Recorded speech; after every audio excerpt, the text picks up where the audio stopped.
कहानी की शुरुआत एक ऐसे पिता से होती है जो अपनी बेटी के साथ वीकेंड की छुट्टियां बिताने निकला है। वह चाहता है कि यह सफर उसकी बेटी के लिए खास और यादगार बने। लेकिन उसकी बेटी केरन किसी वजह से अपने पिता से नाराज है और पूरे रास्ते चुपचाप खिड़की के बाहर देखती रहती है। पिता माहौल को हल्का बनाने की कोशिश करते हैं, उससे बात करते हैं, हंसी मजाक करते हैं ताकि उसका मूड बेहतर हो जाए और यह छोटी सी यात्रा खुशगवार बन सके। इसी दौरान उनकी कार अचानक रास्ते में खराब हो जाती है। मजबूरी में उन्हें पास के एक छोटे से कस्बे में रुकना पड़ता है। कार को एक पुराने गैरेज में मरम्मत के लिए छोड़ दिया जाता है। इंतजार करते हुए वे सामने बने एक होटल में बैठकर खाना मंगवा लेते हैं। खाना आने तक किरण के पिता कहते हैं कि जब तक गाड़ी ठीक होती है, क्यों ना आसपास कोई मजेदार जगह ढूंढ ली जाए। वह पास रखा एक बड़ा अखबार उठाते हैं और उसमें घूमने फिरने के विकल्प देखने लगते हैं। वह किरण को एक एक करके कई जगहों के बारे में बताते हैं, लेकिन वह हर सुझाव को ठुकरा देती है। तब उनकी नजर एक विज्ञापन पर पड़ती है, एस्केप रूम। वह केरन को समझाते हैं कि यह एक खेल होता है जिसमें कुछ लोगों को एक बंद कमरे में रखा जाता है। वहां उन्हें तरह तरह की पहेलियां और टास्क दिए जाते हैं और जब तक वे सब हल नहीं कर लेते तब तक बाहर नहीं निकल सकते। यह सुनते ही केरन की आंखों में हल्की सी चमक आ जाती है। वह बताती है कि उसके दोस्तों ने भी ऐसा खेल खेला था और उन्हें बहुत मजा आया था, इसलिए वह भी इसे आजमाना चाहती है। पिता तुरंत वेट्रेस को बुलाते हैं और एस्केप रूम के बारे में पूछते हैं। वेट्रेस एक पल के लिए गंभीर हो जाती है और कहती है कि वहां मत जाइए, जो भी वहां गया है वापस नहीं आया। यह सुनकर दोनों एक दूसरे को घबराकर देखते हैं और माहौल अचानक भारी हो जाता है।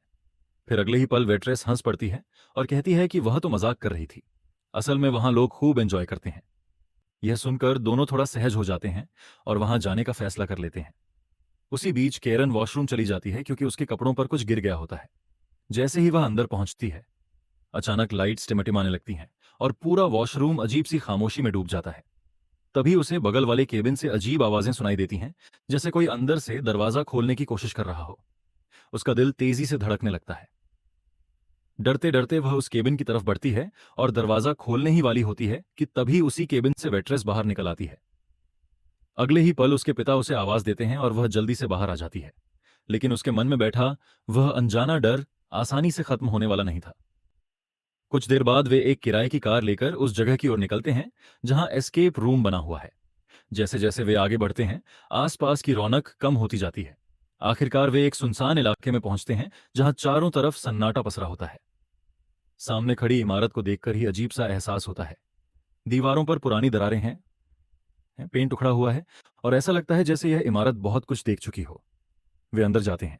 केरन के पिता ऊंची आवाज में पुकारते हैं, कोई है यहां? कुछ क्षण की खामोशी के बाद एक लड़की सामने आती है और हल्की मुस्कान के साथ कहती है कि वह इस खेल की होस्ट है।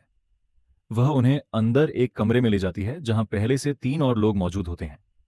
एक लड़की अपना परिचय देती है, उसका नाम मेलनी है और वह अपने पति के साथ आई है।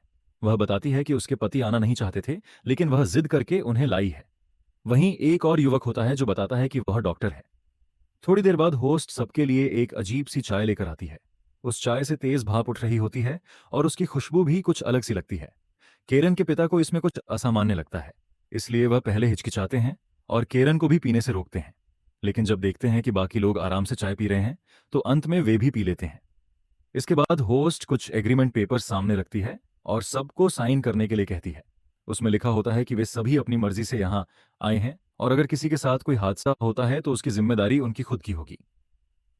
साइन करने के बाद होस्ट सबके मोबाइल फोन अपने पास रख लेती है और बताती है कि यह खेल का नियम है, कोई भी बाहर किसी से संपर्क नहीं करेगा और न ही यहाँ की कोई वीडियो बनाएगा। फिर वह प्रोजेक्टर चालू करती है और एक वीडियो दिखाती है। वीडियो में एक आविष्कारक के बारे में बताया जाता है जो अजीब औगरी प्रयोग करता था और अलग अलग चीजें बनाता था। उसी ने यह रहस्यमयी घर तैयार किया था, लेकिन उसके बाद से इस घर में अजीब घटनाएं होने लगीं। कुछ लोग इस रहस्य को सुलझाने यहां आए थे, लेकिन वे सब यहीं फंस गए और फिर ऐसे लापता हुए कि उनका कोई सुराग नहीं मिला। इसके बाद होस्ट खेल के नियम समझाती है। हर कमरे का दरवाजा तभी खुलेगा जब उसकी चाबी मिल जाएगी। हर चाबी उसी कमरे में छिपी होगी और उसे पाने के लिए पहेलियां और पजल्स सुलझाने होंगे। पूरे खेल के लिए केवल 1 घंटे का समय होगा। अगर किसी को लगे कि वह मानसिक दबाव सहन नहीं कर पा रहा है और स्थिति बहुत भारी हो गई है, तो वह वेकअप कहेगा और उसे तुरंत बाहर निकाल लिया जाएगा। इतना कहते ही अचानक सारी लाइट्स बंद हो जाती हैं। कुछ पल की खामोशी के बाद मेलनी पास पड़ी एक छोटी सी लाइट जला देती है, लेकिन तब तक होस्ट वहां से गायब हो चुकी होती है। अगले ही पल कमरे के सभी दरवाजे अपने आप बंद हो जाते हैं। अब सबके चेहरों पर साफ घबराहट दिखाई देने लगती है। वे तुरंत उठकर चारों तरफ तलाश शुरू कर देते हैं। हर कोना, हर शेल्फ, हर पुरानी वस्तु को ध्यान से देखने लगते हैं कि शायद कोई संकेत मिल जाए जो चाबी तक पहुंचा सके। कमरे में तरह तरह की अजीब और कीमती पुरानी चीजें रखी रखी होती हैं। मेलेनी का पति बेचैनी से कहता है, हम किस मुसीबत में फंस गए हैं, पता नहीं यहां से कब निकल पाएंगे। मेलेनी उसे शांत करते हुए कहती है, सिर्फ 1 घंटे की बात है, ज्यादा मत सोचो, दिमाग लगाओ तभी बाहर जा सकेंगे। तलाशी के दौरान किरण को एक पुरानी टेप मिलती है। डॉक्टर उसे चलाता है। टेप में एक अजीब सा गाना बजने लगता है जिसमें अलग अलग जानवरों के नाम लिए जा रहे होते हैं। गाने को ध्यान से सुनते हुए सब लोग कमरे में उन जानवरों से जुड़ी चीजें ढूंढने लगते हैं। थोड़ी देर में उन्हें अलग अलग जानवरों के मास्क मिल जाते हैं। किरण गाने में बताए गए क्रम के अनुसार उन मास्क को अलग अलग जगहों पर सजाती है। जैसे ही आखिरी मास्क सही जगह पर रखा जाता है, दीवार में बनी एक छोटी खिड़की अपने आप खुल जाती है। अंदर एक तिजोरी रखी होती है जिस पर नंबर वाला लॉक लगा होता है। अब अगली चुनौती उन नंबरों को ढूंढने की होती है जिनसे तिजोरी खुल सके। इसी बीच मेलनी का पति सांप वाला मास्क उठाकर अपने चेहरे पर लगा लेता है। कुछ ही सेकंड में उसे अपने हाथ में अजीब सी हरकत महसूस होती है। उसे ऐसा लगता है जैसे उसकी त्वचा के नीचे छोटे छोटे सांप रेंग रहे हों। तभी पास में उसे एक औरत की परछाई खड़ी दिखाई देती है। यह देखकर वह घबरा जाता है, तुरंत मास्क उतार देता है और कांपती आवाज में कहता है कि चाय में जरूर कुछ मिला हुआ था, क्योंकि जो वह देख रहा है वह सामान्य नहीं है। डॉक्टर उसे समझाता है कि यह जगह ही इस तरह बनाई गई है ताकि लोगों के दिमाग पर असर पड़े। वह पास रखा एक लैंप जलाता है। लाइट जलते ही मास्क पर लिखे कुछ नंबर चमकने लगते हैं। अब सब समझ जाते हैं कि यही तिजोरी का कोड है। वे नंबर डालते हैं और तिजोरी खुल जाती है। अंदर से एक चाबी मिलती है। उस चाबी से दरवाजा खुलते ही वे अगले कमरे में पहुंच जाते हैं। उनके अंदर जाते ही पीछे का दरवाजा अपने आप बंद हो जाता है। दीवार पर लगे टाइमर से पता चलता है कि अब उनके पास सिर्फ 50 मिनट बचे हैं। यह कमरा पहले से भी ज्यादा रहस्यमय होता है। चारों तरफ घड़ियां रखी होती हैं और कुछ अनजान मशीनें लगी होती हैं जिनकी आवाजें माहौल को और डरावना बना देती हैं। मेलेनी एक पुराना बड़ा फोन उठाती है। जैसे ही वह उसमें बोलती है, उसे अपनी ही आवाज वापस सुनाई देती है। वह सबको बताती है कि फोन में वही शब्द दोहराए जा रहे हैं जो वह खुद बोल रही है। फिर फोन के दूसरी तरफ से वही आवाज कहती है कि वह अपने पति से बात कराए। पहले तो उसका पति मना करता है, लेकिन सबके कहने पर वह रिसीवर पकड़ लेता है। दूसरी तरफ से आवाज आती है, यहां से भाग जाओ, जल्दी निकलो वरना तुम मारे जा सकते हो। यह सुनते ही वह घबरा जाता है। जैसे ही वह फोन रखने लगता है, उसे रिसीवर पर छोटे छोटे कीड़े रेंगते दिखाई देते हैं। अचानक उसके कान से खून निकलने लगता है। वह बुरी तरह डर जाता है और चिल्लाकर कहता है कि वह अब यहां नहीं रह सकता। यह सब उसकी सहन शक्ति से बाहर है। बाकी लोग उसे समझाने की कोशिश करते हैं कि यह सब मानसिक दबाव बनाने के लिए रचा गया है, लेकिन वह किसी की नहीं सुनता। वह दरवाजे के पास जाकर जोर जोर से वेक अप चिल्लाने लगता है। कुछ ही सेकंड में दरवाजा खुलता है और उसे बाहर ले जाया जाता है। दरवाजा फिर से अपने आप बंद हो जाता है। उसके जाने के बाद डॉक्टर भी कहता है कि उसे यह जगह ठीक नहीं लग रही और शायद उसे भी बाहर निकल जाना चाहिए, लेकिन मेलेनी उसे रोकती है और कहती है कि यह सिर्फ एक खेल है। जैसे ही खत्म होगा वे सब बाहर होंगे। इसी बीच किरण के पिता की नजर एक पुराने टाइपराइटर पर पड़ती है। वह सबको उसके बारे में बताते हैं। तभी किरण देखती है कि एक घड़ी बंद पड़ी है और उसमें समय 10:12 पर रुका हुआ है। वह पास रखे रेडियो पर उसी समय की फ्रीक्वेंसी सेट करती है। रेडियो से एक बूढ़े आदमी की अंग्रेजी आवाज सुनाई देती है। किरण के पिता उसे टाइपराइटर पर टाइप करने लगते हैं। कुछ देर बाद एक लाइन सामने आती है जिसका अर्थ होता है 11:55। अब किरण उसी समय को बंद घड़ी में सेट कर देती है, यानी 12 बजने से ठीक 5 मिनट पहले। जैसे ही घड़ी में सही समय सेट होता है, उनकी पहेली पूरी हो जाती है और कहीं से एक चाबी गिरती है। वे उस चाबी से कमरे के अलग अलग दरवाजे खोलने की कोशिश करते हैं। किसी दरवाजे का ताला नहीं खुलता, लेकिन एक स्टोर रूम जैसी अलमारी खुल जाती है। दरवाजा खुलते ही अंदर से तेज और सड़ी हुई बदबू फैल जाती है। भीतर कुछ कपड़े टंगे होते हैं, लेकिन माहौल इतना खराब होता है कि वहां टिकना मुश्किल हो जाता है। किरण हिम्मत करके अंदर झांकती है। तभी अचानक कोई उसका हाथ पकड़ लेता है। वह डर जाती है, लेकिन सामने वही गेम होस्ट खड़ी होती है। उसकी हालत बेहद खराब होती है। उसके पेट में चाकू घुसा होता है और खून बह रहा होता है। कांपती आवाज में वह बताती है कि वह आविष्कारक इस घर में घुस आया है। वह पागल है और किसी के साथ भी कुछ भी कर सकता है। वह किरण से कहती है कि जल्दी से फाइनल मास्टर चाबी ढूंढो और यहां से निकल जाओ, वरना सबके साथ बहुत बुरा होगा। उसकी बात खत्म होते ही अलमारी का दरवाजा फिर से अपने आप बंद हो जाता है। यह सब देखकर बाकी लोग बुरी तरह घबरा जाते हैं, लेकिन मेलेनी इसे गंभीरता से नहीं लेती। वह कहती है कि यह सब अभिनय है और खेल का ही हिस्सा है। वह तो उसकी तारीफ करते हुए कहती है, क्या शानदार परफॉर्मेंस है। यह सुनकर किरण के पिता का गुस्सा भड़क उठता है। वह कहते हैं कि यह अभिनय नहीं था, सब कुछ पूरी तरह असली लग रहा था। और अब वह यह खेल यहीं खत्म करना चाहते हैं। वह जोर जोर से दरवाजा पीटते हैं और बाहर निकालने के लिए आवाज लगाते हैं। मेलेनी उन्हें रोकने की कोशिश करती है, लेकिन कोई फायदा नहीं होता। कोई भी दरवाजा नहीं खुलता। अब सबको साफ समझ आ जाता है कि वे सच में फंस चुके हैं। वह आविष्कारक सचमुच इस घर में मौजूद है। उसी ने पहले होस्ट पर हमला किया और अब शायद वह इनके पीछे भी है। कुछ देर बाद उन्हें एहसास होता है कि इस कमरे से निकलने के लिए कोई चाबी नहीं है। बाहर जाने का सिर्फ एक ही रास्ता बचा है, दरवाजे के ऊपर बनी एक छोटी सी खिड़की जैसी जगह। वहां से निकलने के लिए किसी का दुबला पतला और फुर्तीला होना जरूरी था। यह काम केवल किरण ही कर सकती थी। वह खुद आगे बढ़कर कहती है कि वह जाएगी। उसके पिता पहले साफ मना कर देते हैं, लेकिन उसकी जिद के आगे झुक जाते हैं। डॉक्टर और उसके पिता की मदद से वह ऊपर चढ़ती है और किसी तरह उस संकरी जगह से निकलकर दूसरी तरफ पहुंच जाती है। दूसरी ओर पहुंचकर वह वहां लगे दरवाजों को खोलने की कोशिश करती है, लेकिन सब बंद मिलते हैं। तभी उसे एक लड़की की परछाई गुजरती हुई दिखाई देती है। वही लड़की उसे इशारे से अपने पीछे आने को कहती है। बिना ज्यादा सोचे किरण उसके पीछे चल पड़ती है। इधर दूसरी तरफ उसके पिता उसे लगातार आवाज देते रहते हैं, लेकिन कोई जवाब नहीं मिलता। उनकी घबराहट बढ़ जाती है। आखिरकार वह एक भारी लकड़ी की वस्तु से दरवाजा तोड़ने की कोशिश करते हैं, लेकिन दरवाजे इतने मजबूत होते हैं कि हिलते तक नहीं। उधर वह रहस्यमयी लड़की किरण को एक अंधेरे कमरे में ले जाती है। जैसे ही किरण अंदर कदम रखती है, दरवाजा अपने आप बंद हो जाता है। उसी क्षण जिस कमरे में उसके पिता, मेलेनी और डॉक्टर खड़े होते हैं, उसका दरवाजा खुल जाता है। अब सबको समझ आने लगता है कि यह पूरा घर एक जाल की तरह जुड़ा हुआ है। एक दरवाजा बंद होता है तो कहीं और दूसरा खुल जाता है। लड़की लगातार किरण को आगे बढ़ने का इशारा करती रहती है। डरी हुई होने के बावजूद किरण मजबूरी में उसके पीछे चलती रहती है। वह उसे एक अजीब सी जगह पर ले जाती है, जो किसी पुरानी प्रयोगशाला जैसी लगती है। चारों तरफ टूटे हुए उपकरण और अजीब मशीनें पड़ी होती हैं। अंधेरे में एक आवाज गूंजती है, मास्टर की ढूंढो। किरण डरते हुए चारों ओर देखती है। तभी उसकी नजर एक लाश पर पड़ती है, जिस पर कपड़ा डाला हुआ होता है, जैसे किसी प्रयोग के लिए रखा गया हो। वह कांपते हाथों से कपड़ा हटाती है और सामने का दृश्य देखकर उसकी चीख निकल जाती है। लाश की हालत इतनी भयावह होती है कि किसी के भी रोंगटे खड़े हो जाएं।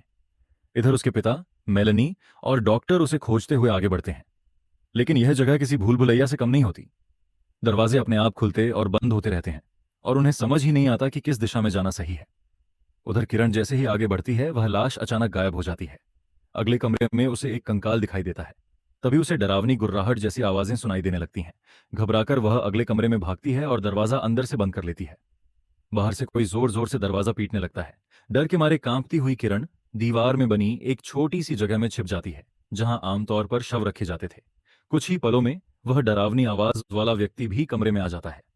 उधर जहां उसके पिता, मेलेनी और डॉक्टर होते हैं, वहां का एक दरवाजा अचानक खुल जाता है और वे अंदर चले जाते हैं। उनके अंदर जाते ही दरवाजा जोर से बंद हो जाता है। कमरे में एक प्रोजेक्टर और दीवार पर लगा टाइमर होता है। टाइमर देखकर पता चलता है कि अब उनके पास सिर्फ 35 मिनट बचे हैं, यानी खेल अभी भी जारी है।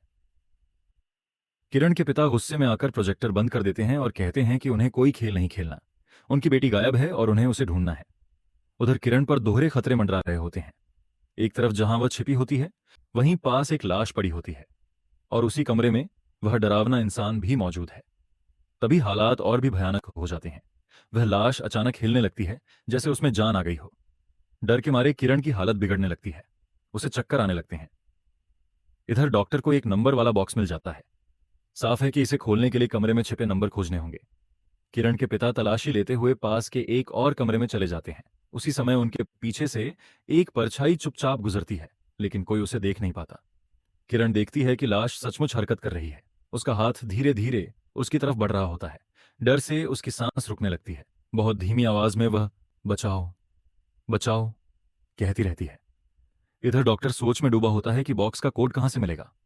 अचानक उसे याद आता है कि कमरे में आते समय उसने छत के पंखे पर कुछ नंबर लिखे देखे थे। उसे शक होता है कि शायद वही कोड हो। वे प्रोजेक्टर की रोशनी पंखे पर डालना चाहते हैं, लेकिन प्रोजेक्टर अपनी जगह से हिल नहीं सकता। तभी उनकी नजर पास रखे एक शीशे पर पड़ती है। डॉक्टर को तरकीब सूझती है। वे प्रोजेक्टर की रोशनी शीशे पर डालते हैं और उसका प्रतिबिंब पंखे पर पहुंचाते हैं। रोशनी पड़ते ही नंबर साफ दिखाई देने लगते हैं। वे तुरंत वही नंबर बॉक्स में डालते हैं और बॉक्स खुल जाता है। अंदर से एक नई चाबी मिलती है। उस चाबी से अगला दरवाजा खुल जाता है और किरण के पिता और डॉक्टर बाहर निकल जाते हैं। लेकिन मेलेनी वहीं रह जाती है। उसे प्रोजेक्टर में कुछ अजीब नजर आता है। स्क्रीन पर उसी की वीडियो चल रही होती है। वह देखती है कि वह बार बार घूमकर उसी कमरे में लौट रही है, जैसे कोई अदृश्य शक्ति उसे वापस वहीं खींच ला रही हो। पहले वह इसे तकनीकी गड़बड़ी समझकर नजरअंदाज कर देती है, लेकिन असल में वह समय के एक चक्र में फंस चुकी होती है। जैसे ही वह बाहर निकलने की कोशिश करती है, वह फिर उसी कमरे में पहुंच जाती है। उसके लिए समय वहीं ठहर जाता है। उधर बाहर निकलते ही किरण के पिता डॉक्टर पर भड़क उठते हैं। उन्हें शक होने लगता है कि इस सब के पीछे डॉक्टर का हाथ है।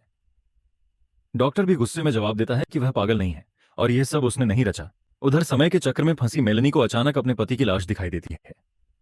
अब उसे समझ आता है कि उसे बाहर नहीं निकाला गया था, बल्कि उसकी हत्या कर दी गई थी। यह दृश्य देखकर वह अंदर से पूरी तरह टूट जाती है। उसी क्षण दूसरी तरफ लाश का हाथ किरण के बेहद करीब पहुंच जाता है। तभी अचानक डॉक्टर उस कमरे में आ जाता है, दरवाजा खोलता है और किरण को पकड़कर बाहर खींच लेता है। बाहर आते ही किरण डर से रो पड़ती है। पीछे का दरवाजा फिर अपने आप बंद हो जाता है। किरण घबराकर पूछती है, मेरे डैड कहाँ हैं? डॉक्टर कहता है कि उसे नहीं पता। किरण उसे बताती है कि गेम होस्ट ने कहा था कि आविष्कारक वापस आ गया है और वह सबको मारना चाहता है। फिर वह सीधे डॉक्टर पर शक जताती है। वह कहती है कि उस डरावने आदमी के अलावा कोई और नहीं जानता था कि वह उस कमरे में छिपी हुई है। फिर भी डॉक्टर सीधे वहीं पहुंच गया और उसे अकेले बचा लाया। उसके डैड को साथ क्यों नहीं लाया? डॉक्टर सफाई देता है कि वह उसकी चीख सुनकर आया था। उसके अनुसार यह सब सिर्फ एक खेल है और थोड़ी देर में सब खत्म हो जाएगा। उन्हें बाहर निकाल लिया जाएगा। उधर समय चक्र में फंसी मेलनी को फिर से फोन की घंटी सुनाई देती है। वह रिसीवर उठाती है और दूसरी तरफ अपनी ही आवाज सुनती है। बिना सोचे वह कहती है, मेरे पति से बात कराओ। जब दूसरी ओर से उसका पति बोलता है तो वह उसे चेतावनी देती है, यहां से भाग जाओ, नहीं तो तुम्हारे साथ बहुत बुरा होगा। यह सब बार बार दोहराया जा रहा होता है क्योंकि मेलनी समय के एक अंतहीन चक्र में फंस चुकी होती है। वह अपने ही 3 रूप देख रही होती है, अतीत, वर्तमान और भविष्य। इसलिए वही घटनाएं, वही संवाद बार बार दोहराए जाते हैं। असल में जो मेलनी फोन पर अपनी ही आवाज से बात कर रही थी, वह अपने भविष्य के रूप से बात कर रही थी। यानी वही मेलनी जो अब इस समय वहां कैद थी, सब कुछ पहले झेल चुकी थी। इसलिए वह अपने पति को भाग जाने की चेतावनी दे रही थी। लेकिन अब उसका भविष्य ही उसका वर्तमान बन चुका था। वह इस समय चक्र में हमेशा के लिए कैद हो गई थी। अंधेरे में उसे फिर किसी की मौजूदगी का एहसास होता है। दीवारों से आती रहस्यमयी आवाजें उसे और बेचैन कर देती हैं। डर के मारे वह वहां रखी लकड़ी की सीढ़ी पर चढ़कर भागने की कोशिश करती है, लेकिन अचानक सीढ़ी का एक हिस्सा टूट जाता है। वह फिसलकर नीचे गिरती है और नीचे रखी मेज पर पड़ा नुकीला औजार उसके सिर में धंस जाता है। वहीं उसकी दर्दनाक मौत हो जाती है। इधर किरण और डॉक्टर बाहर निकलने का रास्ता ढूंढ रहे होते हैं। किरण को मेज पर कुछ कागज मिलते हैं। उनमें से एक पर लिखा होता है, वस्तु पेट के अंदर है। यानी जिस चीज की तलाश थी वह किसी के शरीर के भीतर छिपी थी। खोजबीन के दौरान डॉक्टर को एक छोटी सी सुरंग दिखाई देती है जिस पर ताला लगा होता है। अब उन्हें उसकी चाबी चाहिए। डॉक्टर की नजर कमरे में बने कमोड पर पड़ती है। उसे शक होता है कि चाबी वहीं छिपी हो सकती है। वह कहता है कि यहाँ के लोग कितने विचित्र रहे होंगे, कुछ भी संभव है। हिम्मत जुटाकर वह कमोड के अंदर हाथ डालता है, लेकिन अचानक उसका हाथ किसी कटे हुए हाथ से टकराता है। वह घबराकर तुरंत हाथ बाहर खींच लेता है। अब किरण खुद आगे बढ़ती है। वह साहस करके अंदर हाथ डालती है और उस कटे हुए हाथ को बाहर निकालती है। ध्यान से देखने पर उसे पता चलता है कि वह नकली है। वह दोबारा हाथ डालती है और इस बार उसे चाबी मिल जाती है। वह तुरंत सुरंग का ताला खोलती है और दोनों अंदर घुस जाते हैं, इस उम्मीद में कि यही बाहर जाने का रास्ता होगा। किरण आगे आगे चल रही होती है और डॉक्टर पीछे। तभी अचानक पीछे से कोई आता है और डॉक्टर पर हमला कर देता है। उसे अंधेरे में खींच लिया जाता है। कुछ ही पलों में उसकी चीखें गूंजती हैं और फिर सब शांत हो जाता है। साफ था कि उसे बेरहमी से मार दिया गया। अब धीरे धीरे यह सच सामने आता है कि जो कुछ पहले हुआ था उसका एक गहरा अर्थ था। अंदर वाली किरण दरअसल बाहर वाली किरण का बीता हुआ रूप थी और बाहर वाली किरण के लिए वह सब उसका आने वाला भविष्य था, जिसे वह पहले ही देख चुकी थी। पहले की तरह इस बार भी बाहर वाली किरण को अपने डैड की आवाज सुनाई देती है और वह उस दिशा में चली जाती है। कुछ देर बाद दोनों पिता पुत्री बाहर निकल आते हैं। बाहर सब कुछ बिल्कुल सामान्य दिखता है, जैसे कुछ हुआ ही ना हो। होटल से निकलते ही किरण खुश होकर कहती है, डैड, हमारी कार ठीक हो गई है। दोनों जल्दी से कार के पास पहुंचते हैं और अंदर बैठ जाते हैं। उसके पिता चाबी ढूंढने लगते हैं, लेकिन तभी उनकी नजर दरवाजे पर पड़ती है। वहां एक नहीं बल्कि कई अजीब और अनजान ताले लगे होते हैं। ये सामान्य ताले नहीं थे, कुछ अलग, कुछ भयावह। उसी पल उन्हें एहसास होता है कि वे अभी भी इस खेल से बाहर नहीं निकले हैं। वे उस घर से तो निकल आए थे, लेकिन इस कस्बे से बाहर जाने के लिए शायद अभी और भी पहेलियां सुलझानी होंगी। हो सकता है कि वे कभी यहां से निकल ही ना पाएं। हो सकता है कि वे भी हमेशा के लिए इसी समय चक्र में फंस जाएं और उनका अंजाम भी वही हो जो उनसे पहले आने वालों का हुआ। इसी रहस्य और डर के साथ कहानी खत्म होती है। एक बार जो इस खेल में फंस गया, वह पूरी तरह कभी आजाद नहीं हो पाया। पहले आए 5 लोगों का भी यही हाल हुआ था। ये सब उस सन की आविष्कारक का बनाया हुआ खौफनाक प्रयोग था। उसने इस जगह को सिर्फ एक खेल नहीं, बल्कि एक जाल बना दिया था। यहां मरने वालों की आत्माएं भी इस घर में कैद हो जाती हैं। कहा जाता है कि खुद उस आविष्कारक की आत्मा भी यहीं भटकती है और नए लोगों को अपने जाल में फंसाती रहती है। जो भी इस एस्केप रूम में मरता है, उसकी आत्मा उस डरावनी शक्ति का हिस्सा बन जाती है। और इसी सिहरन भरे रहस्य के साथ यह कहानी समाप्त हो जाती है।